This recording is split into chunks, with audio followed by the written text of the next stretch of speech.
समाजाला अहिंसा, शांती आणि संयम या 3 तत्वांवर चालण्याची आज्ञा ज्यांनी केली, केवळ जैन धर्मीयांचेच नव्हे तर संपूर्ण देशाचे श्रद्धास्थान आणि जैन धर्मीयांचे तीर्थंकर असे भगवान महावीर यांची आज जयंती।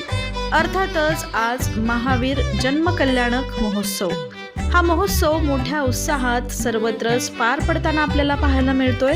पुणे शहरात देखील आज सकल जैन समाजाच्या वतीनं भव्य अशी शोभायात्रा काढत हा महोत्सव साजरा केला गेला।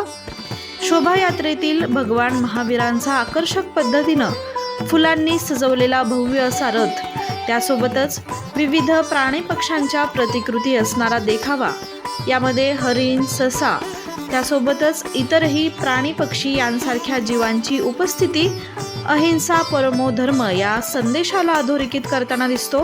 पर्यावरणपूरक आणि जिवंत वाटणाऱ्या या सजावटीमुळे हा देखावा पाहण्यासाठी नागरिकांनी मोठी गर्दी केली होती।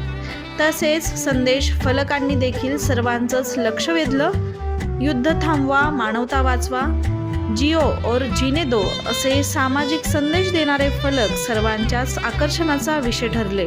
या शोभायात्रेत पुण्याच्या महापौर मंजुषा नागपुरे यांच्यासह इतर मान्यवर देखील मोठ्या संख्येने आवर्जून या शोभायात्रेत सहभागी झाले होते आणि विशेष म्हणजे महिला देखील मोठ्या संख्येने या शोभायात्रेत सहभागी झाल्या होत्या। या शोभायात्रेच्या माध्यमातून भगवान महावीरांनी दिलेला अहिंसा, करुणा आणि सत्याचा संदेश समाजापर्यंत पोहोचवण्याचा प्रयत्न केला गेला।